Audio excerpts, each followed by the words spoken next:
Yeah. Was that a rumor? This is Oh, yeah. real. What? This is Yeah. happening. That he would do a standalone. Quentin Tarantino pitched a Star Wars movie to J.J. Abrams that is apparently going forward. It will be the first R-rated Star Trek movie. And Trek, not Wars. Trek. Okay. Oh, yeah. Sorry. Right. Trek. Still JJ. He won't write the script. Quentin won't write the script. Quentin will not write the script. What will he do? Just direct it? Allegedly just direct, but he has never directed a movie he has not written. Yeah. It's called Reservoir Ferengi. The Last Dog. So it'll be interesante. So hello, we are live. And if you are a patron and you want to know what DTNS is doing about the whole Patreon fee thing, read patreon.com/DTNS, or make sure you get the full audio version off of Patreon today, where we talked about it in depth and our reasoning for it. We'll probably get to it a little bit in the post show as well. In the main show today, though, we want to talk about it as news, not so much how it pertains to us particularly, although it may come up. But there are options. Everything's going to be okay. Yes, that's a mistake, Mojam. Roger, you didn't turn off the YouTube chat. Oh, let me turn it off. Well, I don't think you get I don't think you can turn it off midstream after you've gone live. That's all right. I just want to put my head in the. Tell me about it. I just want to go hibernate. All right. Raj, how is the air quality? You are closer to all this stuff than we are. Ironically enough, it's blowing away from the city, so I actually don't smell it at the same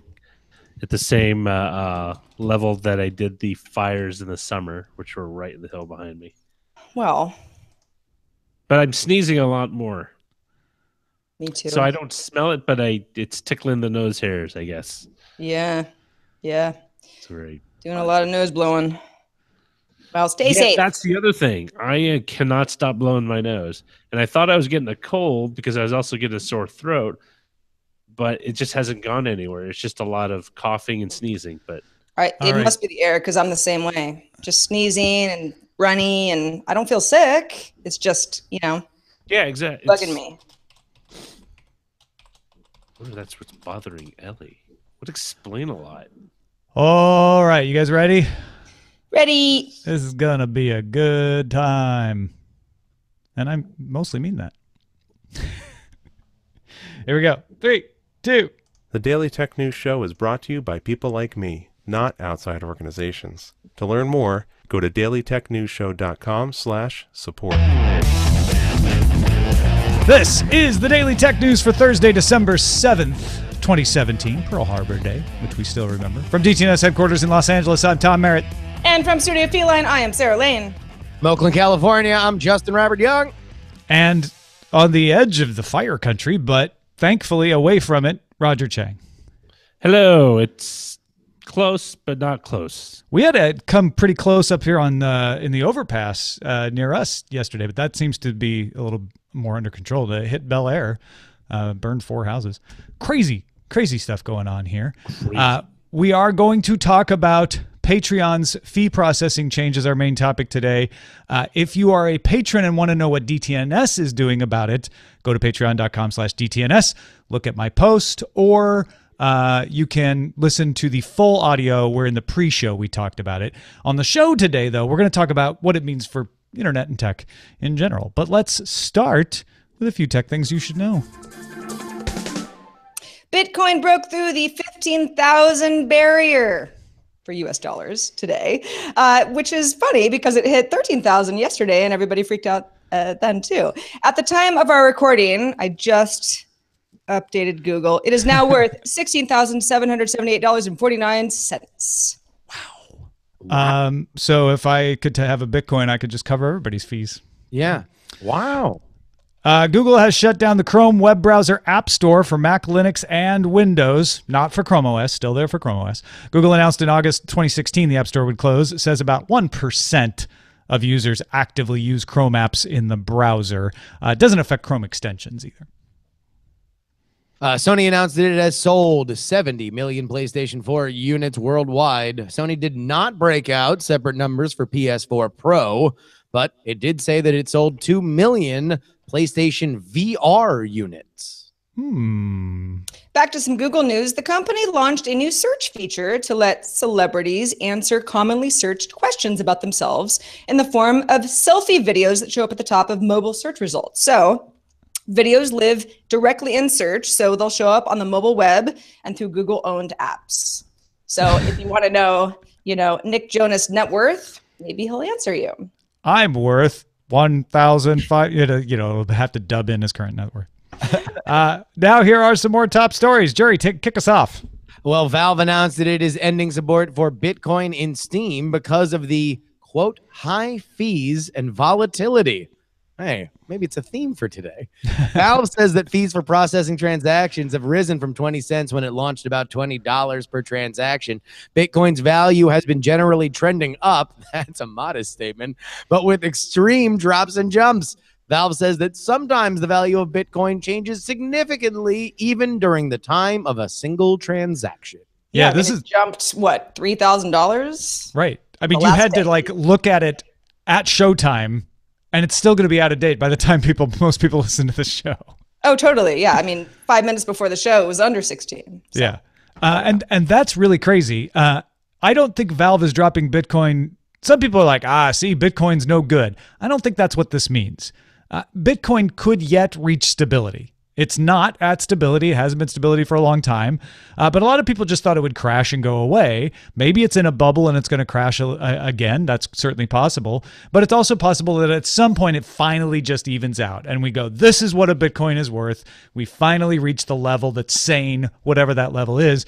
Valve's saying, you know what? Until we get to that level, I'm out. Because I can't start a transaction charging people like 0.03 Bitcoins for a game, and then by the end of the game, 0.03 is like charging them double. And it just doesn't make sense. Well, and also it's a matter of customer service, right? If people are upset that things are worth more or less than what they initially wanted to pay for it, at a certain point, it becomes a hassle. Listen, Bitcoin is one of the late charging stories for story of the year, in my opinion. And it is a large, I don't think it's going away, because right now out here in the Bay Area, it is what you would hear stereotypically in 80s movies about rich guys talking about stocks. People I know are just where the Bitcoin is. It's insane. And it's only getting more popular because of all this press. Yeah.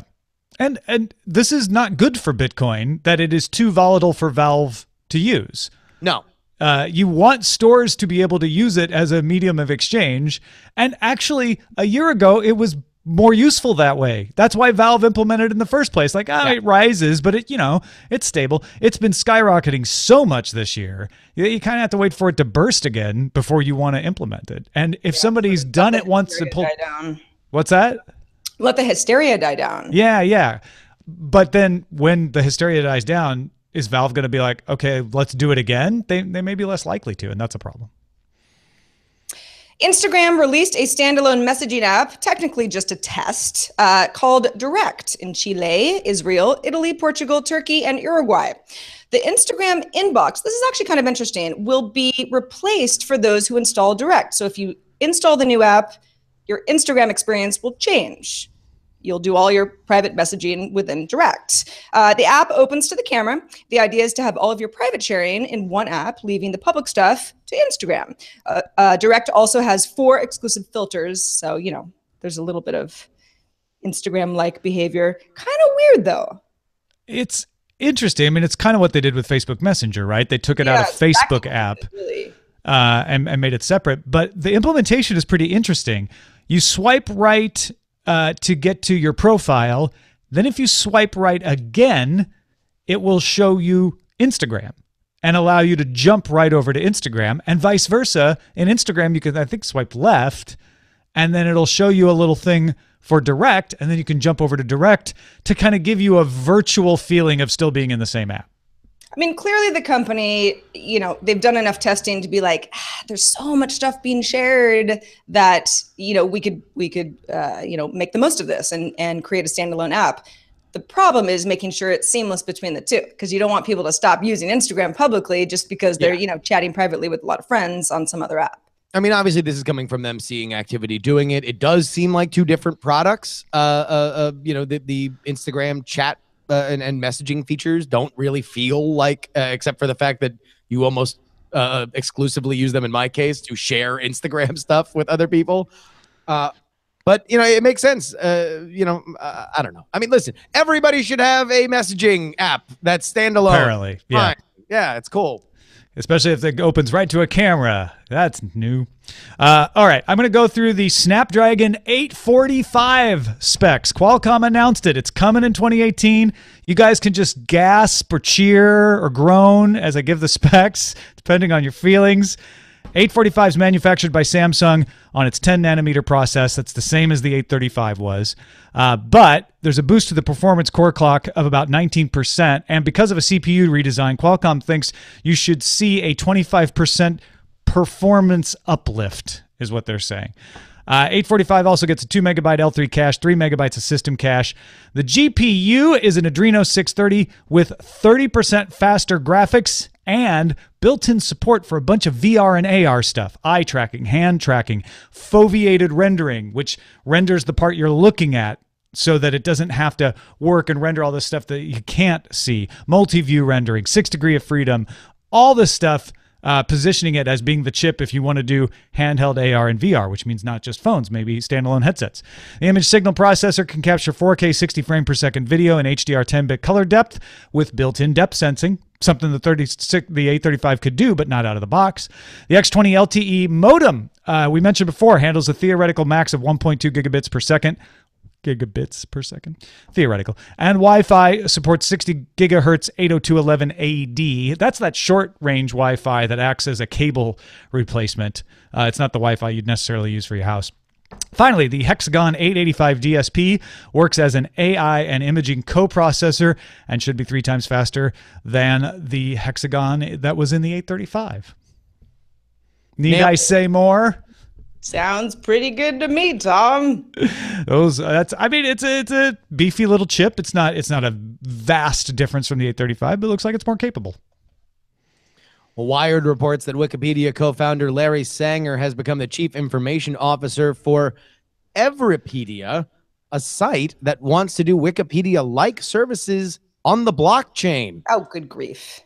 Instead of amassing IQ points for edits and article creation, editors would earn a stake in the company. Editors must put their own token to submit or edit an article, which will be refunded if the submission is accepted. It also means Everipedia has no centralized server costs, so maybe personal appeals out the window. Wired points out that a company like Lenure is also pursuing a blockchain-based encyclopedia. Sarah, it sounds like this is just a little bit too Silicon Valley buzzword generator for you. Well, I mean, my first reaction was like, Wikipedia on the blockchain? What does that even mean? But I do like the idea of, because the Wikipedia model, and there are others like it, is based on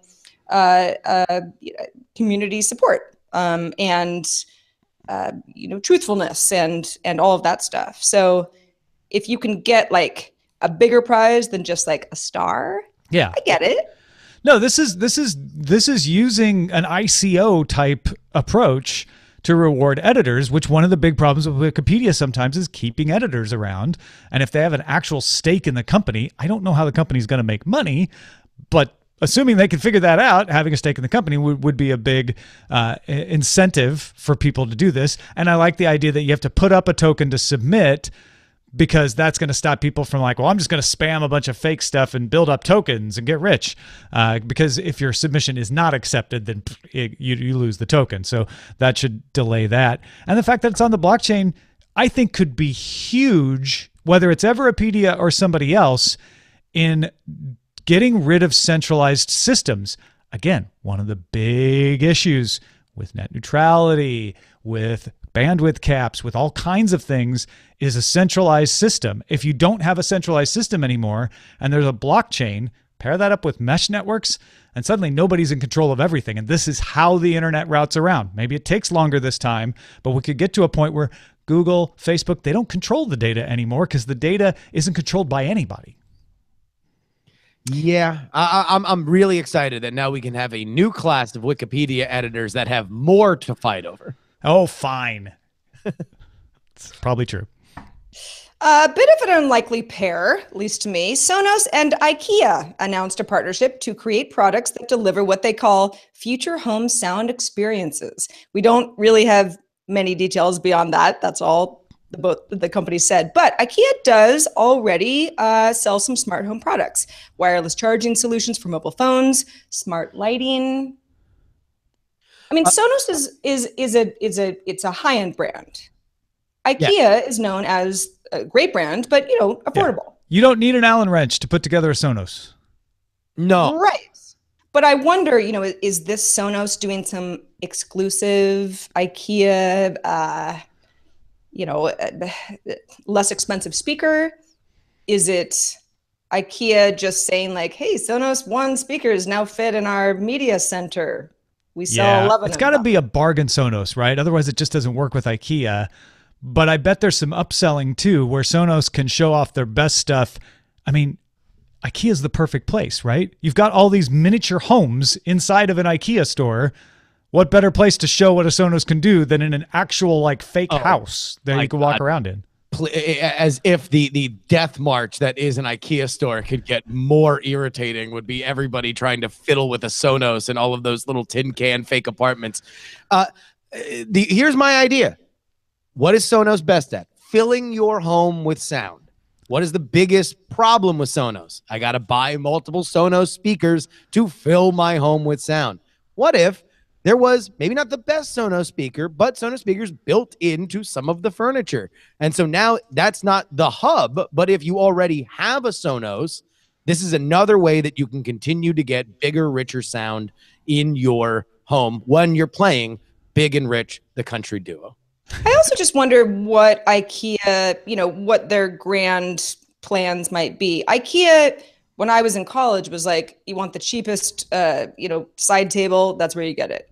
Now people have like custom kitchens made with IKEA marble, and they're like really beautiful. And, maybe the company wants to have a higher end part of their store. Yeah. It could be a change, especially with them getting more into the smart home space. It could be a change in that approach. Exactly. Trying to fight that a little bit. That would be interesting to watch as well. All right, folks, if you want to get all the tech headlines each day in about 5 minutes, be sure to subscribe to Daily Tech Headlines at dailytechheadlines.com. It's all part of your support of DTNS. It makes us able to do this. It's actually the bedrock of what we do, and it keeps you up to date every day in less than 5 minutes. Go get it as a podcast on the Amazon Echo. Just launched in Canada. Canadians, go up to your Amazon Echo and tell it to add Daily Tech Headlines as a flash briefing. It should be able to do it. Google Home has it as well, and the Anchor app at dailytechheadlines.com. All right, so Patreon announced to creators a couple days ago, but to all of the patrons today by email, that they're changing their fee structure. There's a lot of confusion about this, so I just want to set out what actually is changing right now. First of all, we always paid a certain percentage. In fact, looking over the past 3 months, Patreon always takes 5% out of whatever a creator like Daily Tech News Show makes. That's not changing. 5% still coming out. But up until now, last month they took out 6% for processing fees. A couple months ago, they took out 6.64%. Seems to hover for us around 6%. For other creators, it can go up to 7% and apparently even 14%. Because of how different operators work. We don't pay per post. We charge per month. And so that changes how this all works out. Anyway, Patreon said, look, if somebody's getting 14% taken out 1 month, 7% the next, that's a lot of volatility. Let's standardize that. Let's make it so that Patreon creators always know they're getting 95% of what was pledged. And the way to do that is to take those processing fees, which vary. Some of them come from PayPal. Some of them come from Stripe. Some of them come from credit card companies. Push those out on the patrons and say, this is kind of like a sales tax. So if you pledge $5, you're now going to pay $5 plus the credit card processing fee or the PayPal processing fee. That way the creator gets 95% of that $5. It gets $4.75. To do that though, I'm guessing, now Patreon has not been clear on this, and this is one of the questions, they decided they needed to standardize it. They couldn't have it be 14% for one patron and 7% for another, depending on how they paid and what the situations were. So my guess is they did some math on the entire Patreon universe and said, on average, each pledger would be covered if we charge them 35 cents per pledge plus 2.9% of the pledge. So it's a base of 35 cents for each pledger plus an extra percentage based on how big their pledge is. That means if you pledge $1 per creation, you're now spending $1.38 per creation. But if you're spending $20, you're only spending 21 something. So the percentage goes down the more you give. The idea was the creators get to keep more. The processing fees are transparent and pushed out to the patrons, and Patreon itself doesn't change. They still just take their 5%. And this has caused not a small amount of unrest among both creators and patrons. So a little historical context to Patreon. Patreon is a company that I think it's not a tale we can't tell. Is one that Tom and I have been involved with from a fairly early age with them. Obviously, DTNS was not only tremendously reliant on the support that was gained through the Patreon platform, but Patreon itself has been very happy to see more and more podcasts come in to the platform after that point. They have said consistently to publicly and privately that they are always trying to work on that credit card fee. The hope was the more and more transactions they could get, the more they could negotiate that fee down with all these different places. This is them, in my mind, saying, guess what, creators? We've solved this forever. You are now not going to have to worry about credit card processing. All you have to do is look at that number, and we could probably even have something on your dashboard that automatically takes out 5%. It's no longer estimated payout. Now it's definite payout. You know what you are going to get. The problem here is twofold in my mind. Number one, communication on this has not been great, and I believe that they did not realize how much turbulence this was going to cause. And I think there are big hanging questions here, specifically in the idea that this 35-cent charge is per creation. So for DTNS, which is a monthly show, that's just once. For my Patreon, I mean, I make my living primarily on two Patreon accounts, Night Attack and Jury, which encompasses both the Jury podcast and the Politics podcast. Each one of those is a once a week charge. That means that despite the fact that we are both doing things that is a slated amount of content for the month, anybody who is on a per post Patreon will be charged more in those 35-cent fees per creation. And 2.9% plus 35 cents sounds very familiar to anybody who's looked at Stripe, who's looked at PayPal for processing. It's usually around 2.9% plus 30 cents. My guess is the extra 5 cents is covering some other fees that just are part of the chain of processing, banking fees or whatever. But here's my question that has not been answered, and I've put this to Patreon. I'm still waiting for them to answer it. Why 35 cents per pledge? 2.9% plus 35 cents for a transaction is almost standard. I'm curious what the extra 5 cents is, but 2.9% plus 30 cents, that's what I pay if I do Stripe. That's what I pay if I do PayPal. That makes perfect sense to me. It's very transparent. But why is it per pledge? Why isn't it? Because I back people on Patreon. I get charged once for all of it.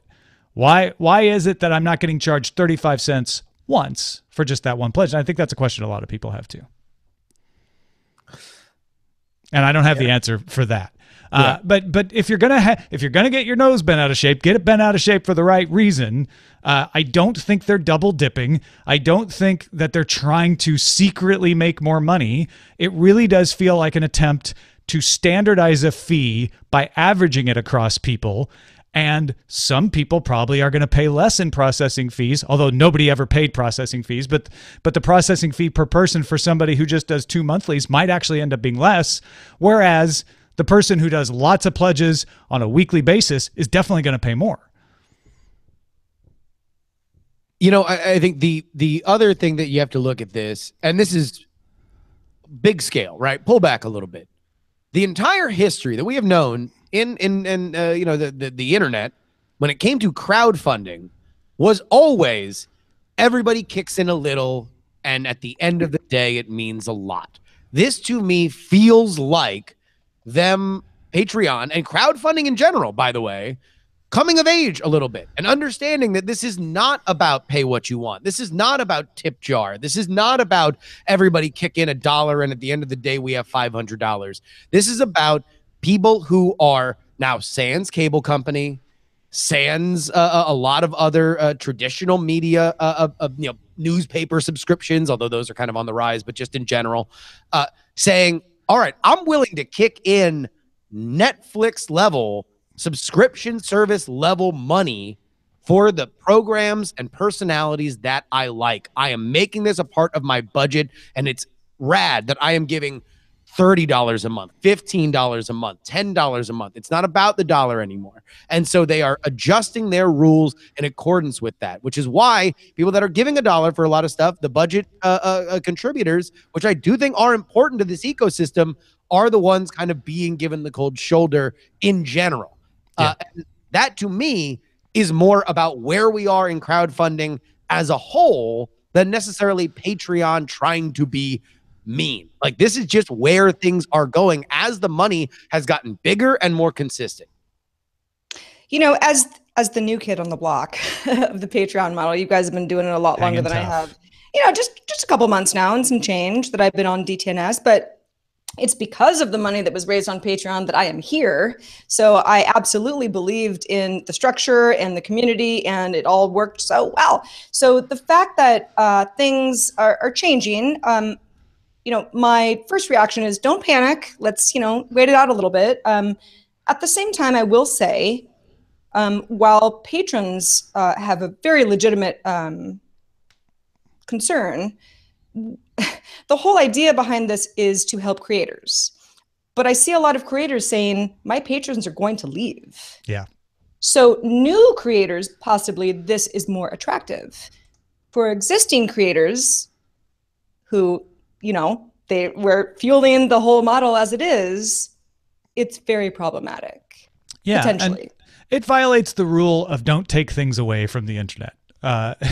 Without peril, right? When you change things, when you take things away, people get upset. And so you have to have a really, really good reason and cover all your bases and dot your I's and cross your T's. And there's a couple I's that aren't dotted here. There's a couple T's that aren't crossed, and people are focusing on those and picking on those because they don't like change. And not only do they not like change, they don't like change that costs them change, you know, that makes things more expensive. That's an insult added to the injury there. So I'm not surprised to see the backlash.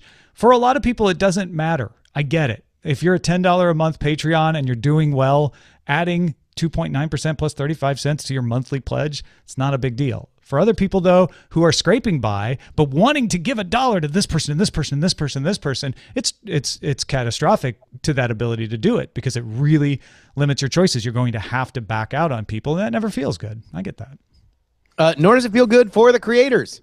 No.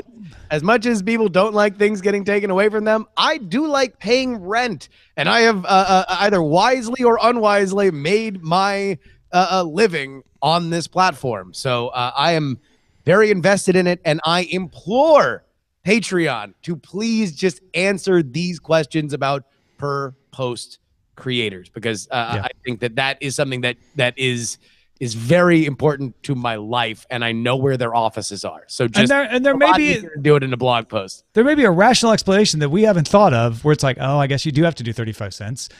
I get that maybe it's trade secrety, maybe it's NDA like, but you got to address it somehow because it is the sore thumb that sticks out. Hey, thanks to everybody who participates in our subreddit. You can submit stories and vote on them at dailytechnewsshow.reddit.com. In fact, the fact that this story was high on the subreddit today was one of the things that helped convince me it wasn't just my bubble. There's other people who were convinced about it. And it was also posted in our Facebook group, facebook.com/groups/dailytechnewsshow. Let's check out the mailbag, Sarah. All right, this one comes from John. He says it's cold in Billings, Montana. John, stay warm. John says, I want to share my experience getting into Ethereum mining this year. Started with a single GPU. Now I'm up to 8. It's a fun hobby, trying to optimize performance and energy use. But if I could go back in time, probably would have just invested that money in crypto instead. It's all kind of finicky. It's about $120 a month in energy costs, generates a lot of heat and noise. In the back of my head, I'm always thinking about a fire risk, right? You got a lot of stuff going on here. You have to be very careful about how you power these things. Also of note, Ether is planning to move from proof of work, where you mine blocks, to proof of stake, where instead of mining, you stake your Ether that you won't try to cheat the network. This changes it from solving hard math to distributed verification, where you have something to lose. That's interesting, Jai. That's a good way of explaining proof of stake, where it's saying, okay, we're going to let you prove this, but if someone checks your work and finds out that you cheated, you lose money, which makes things a little more efficient.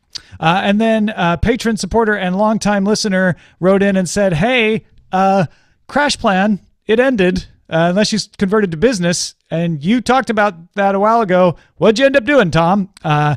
I'll be honest, what I ended up doing for a while was just kind of relied on Dropbox to sort of paste me over. But I eventually, because of this email, got my act together, and I'm happily on Backblaze now. That worked great. It was super simple to download and index, and it just automatically takes everything off your hard drive. There's some quirks about how it works and how you access things, which some people may or may not want to do, but it's all part of what I consider to be now a 4-part backup system. I've got a local NAS that I back up to. I've got the devices themselves. I've got Dropbox, and I've got Backblaze, which images my laptop's hard drive. So you can check that out if you want at backblaze.com. Thank you to Justin Robert Young, not only a Patreon creator and friend to all, but he's busy doing other things too. Tell the folks out there what you got going on. Oh, well, thank you, Sarah. If you are a fan of either the Frog Pants or Diamond Club community, and you know somebody, maybe a nice little present, a little Christmas gift for them would be to go to stickers or DIAF.com. That is where you can get our new mega pack. We're taking all the old stickers that have rotated out of our packs out of the vault. That includes artwork from Spearmint Nitrate, Carter Johnson, Scott Johnson, and more, as well as a brand new pin set. I think I'm wearing my Please Don't Die pin right here. All over there at stickers or DIAF.com. Order now. Supplies are running low, and you want to get it in time for Christmas. Stickers or DIAF.com. Hey, big thanks to everybody who is still supporting us on Patreon. We super appreciate you even more right now. There are all kinds of perks there. So take a moment, take a deep breath, decide, okay, even if it costs me a little bit more, is it still worth it to be in this system? We think it is to still be part of this system because it makes things easier. I don't have to run the whole thing myself and maintain it and keep the servers up. And that does make it worthwhile to me. So if that's still your way of supporting us, we appreciate it. Patreon.com/DTNS. Don't forget there's other ways though. We just launched a way to support us on Memberful. We've always taken PayPal, and you can find all those ways to support us at dailytechnewsshow.com/support. Keep the feedback coming, by the way. Really appreciate everybody who has weighed in about this and other things. Feedback at dailytechnewsshow.com. We're live Monday through Friday at 4:30 p.m. Eastern, 21:30 UTC at alphageekradio.com and diamondclub.tv. And as Tom said, our mothership, dailytechnewsshow.com. Back tomorrow with Shannon Morse, and Len Peralta will be here to illustrate. Talk to you then.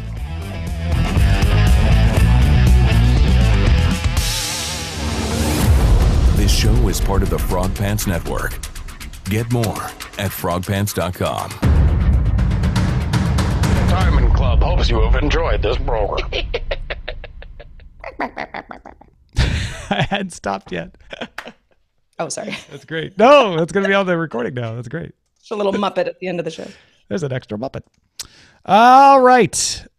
So yeah, that's what's going on. If you are a patron and you missed the beginning of this on the full audio version, we've got some new reward levels that'll compensate, we should say, compensate for the increased fee. If you really just can't swing it, this is a way to keep whatever reward level you're at. And so check that out at patreon.com/DTNS. But that doesn't work at the dollar level because they won't let us go below $1. So we've got MemberFi or PayPal for those folks. You can still back us, is what I'm saying. We're trying to make it easy. What should we call this show? Ooh, good question. We're trying real hard to be the shepherd. The Large Patron Collider. Fiasco. Fiasco's pretty funny. The Charge Patron Provider. Put your best fee forward. Sonos, no Allen wrench required.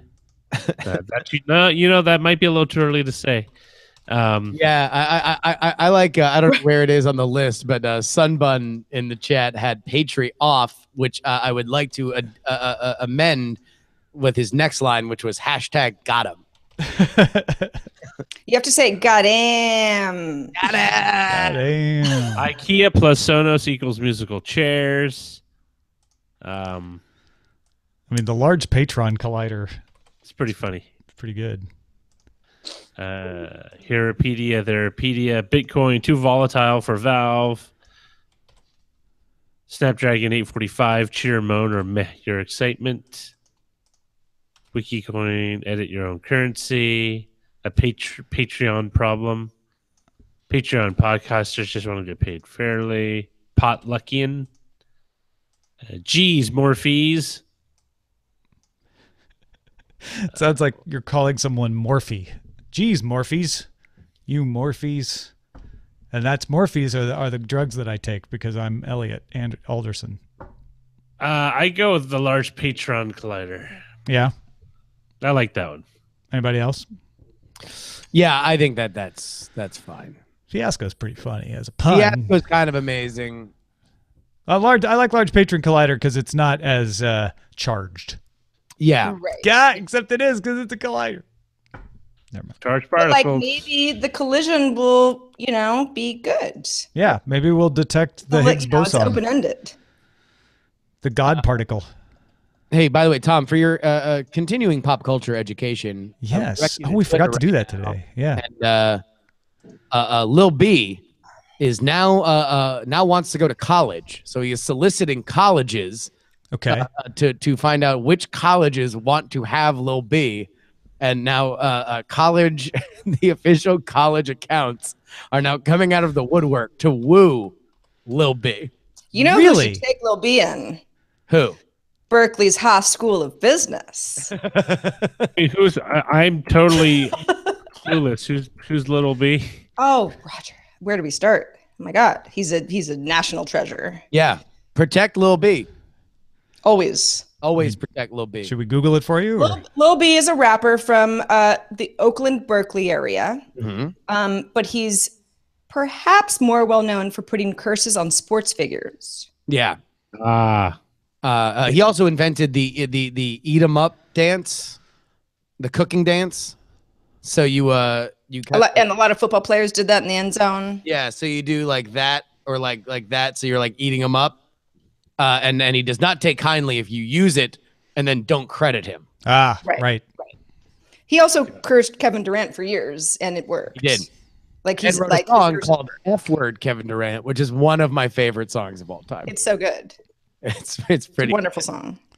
I listen to it regularly, even though Kevin Durant is now on my team. Now on the Warriors, yeah. I wanted him to do a new version, like I'm friends with Kevin Durant or something. Well, he did lift the curse, and so that was he lifted the curse. Right. So, See, Roger, I'm you- sure that answered your question. You're up to Thank speed you. now. I did. I am. Thank you. That was most enlightening. Did I do this right? Hold on. I have to. When are we doing our co-host shoe? Hour 3. At 3? Okay. Yep. I have to run like a really quick errand, but I should have time between the two. Should be on your calendar. If they run a quick errand. And, yeah. Man, today was rough. Today was a weird day. Here's the thing for me personally.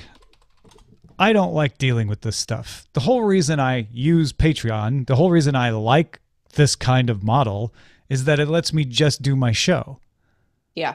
I don't have to go and maintain things and track ads and do all that stuff, right? Yeah. I just have to talk to people about the stuff that I talk about. And then it's like, hey, I'm supporting the patrons support me. It's all good.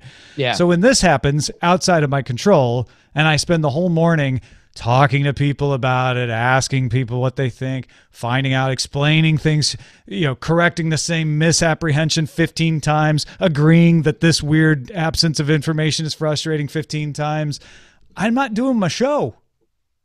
And that's not okay. Literally, I'm going to put words in Tom's mouth and he can correct the statement as much as he wants. Patreon almost made Tom call CNET. Here's an actual conversation. I already mentioned this in the Slack this morning. I told Eileen, I explained all this stuff to her. I was like, yeah, I have to deal with this, and the people, we're losing patrons, and it's not me. I'm not able to do what I want. And Eileen says, well, Rotten Tomatoes still looking for an editor-in-chief. See you tonight. Well, isn't that nice for you, Tom? Yeah. No. There's great timing. No, it's awesome. That's great. I'm really excited. I don't think that's going to be a less stressful gig. You'd hate it immediately. No, exactly. Yeah. Are you kidding? It was just funny. But no, listen, this sucks. This has sucked from the second I woke up. I'm not kidding. Every element of my day, break out my day into half hours, I have had a conversation with somebody in some form or fashion about this Patreon thing, including Patreon. Right. It's not, Patreon didn't want it to suck.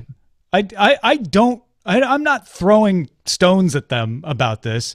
They honestly thought this would go down a little better. I'm pretty sure. The feedback, if there's a lot of good feedback, I'm not seeing it. I'm seeing a lot of bad feedback.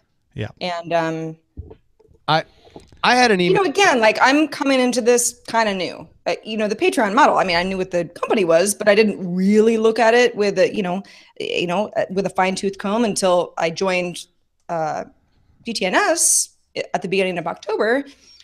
So if this had always been the case from day one, I mean, okay, whatever works. That's just the way the world works. Yeah. For 4 years, and then all of a sudden, your community is like, we don't like this. That's a huge problem. I mean, let's not lose sight of the fact that it's not happening right this second. You're not being charged at the moment. No, they did give you notice. They said as of December 18th, you've got time to take action.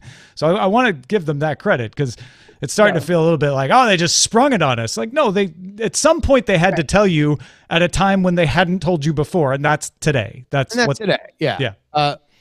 I had a quick email with somebody at Patreon, and I did it as a creator, not a reporter, so I don't want to say exactly what they said. Yeah. I think it would be safe to categorize it as they understood there would be rumbling.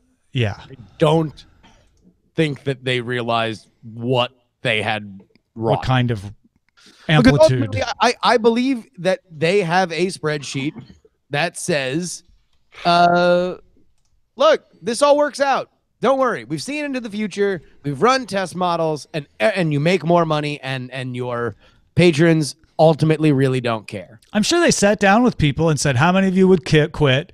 How many of you would lower your pledge? How many of you would just leave it as it is? I think, didn't they say that they ran it for a little bit? They ran little test models? Oh, did they? I didn't hear that. I may have just been inventing that in my head. But yeah, I think they did their due diligence, as far as it can be done. It's just when you roll it out like this, then you find out the real the real reaction to it in the wild, which can be different. Well, it wouldn't be the first time a company made a change and the community was like, rah! And then the company was like, whoa, sorry. I don't get the sense that they're planning to do that, but well, I'm not then saying what do that I they're know? going to like change course, Yeah. but I think, you know, Tom, you said earlier today, like, I'm not surprised by this. And I was like, I'm kind of surprised, actually. I'm not surprised by the backlash. I don't whenever think you people- take something away and raise a cost, you're gonna get angry people. Yeah. I am surprised that we're down 49 patrons, because that hurts us. Wasn't it 15 yesterday? Yeah. So after people found out about the creators, we went down 15. Then today the email went out. As soon as the email went out, boom, we went down 49. That's 1%. Yeah, that's... And I'm not seeing new PayPal subscriptions to match that. And the PayPal donations seem to be about normal. One person who backed us on PayPal wrote, "I'm doing this because." So I know there was at least one who canceled over here and added over there, but there's not any others. I would say maybe give it a couple of days, because not everyone would close one and automatically jump. Like they would like, oh, I'll close it in the morning, and then when I get back from work, or or the weekend.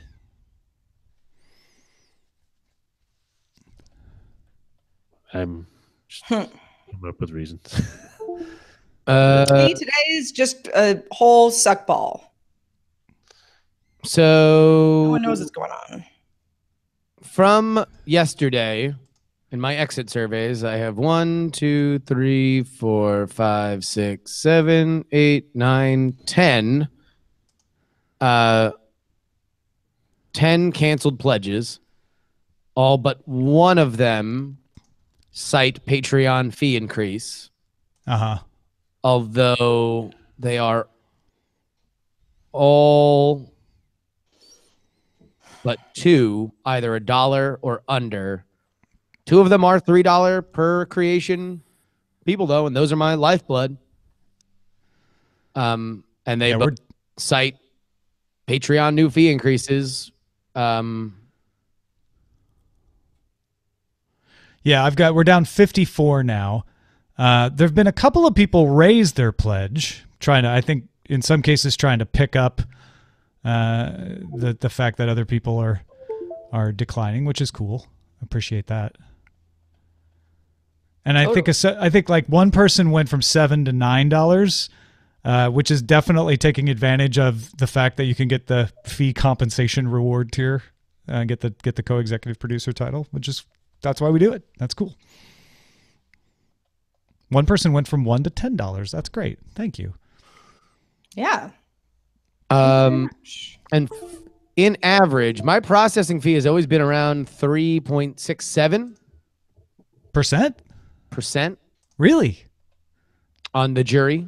The processing fee column was 3.67. That's a bargain. It actually has been going down. It was hovering around 4. So my take home has been around 91%. Yeah, my take home has been consistently 88 throughout history. So I would be getting 4% more in this system. Yeah.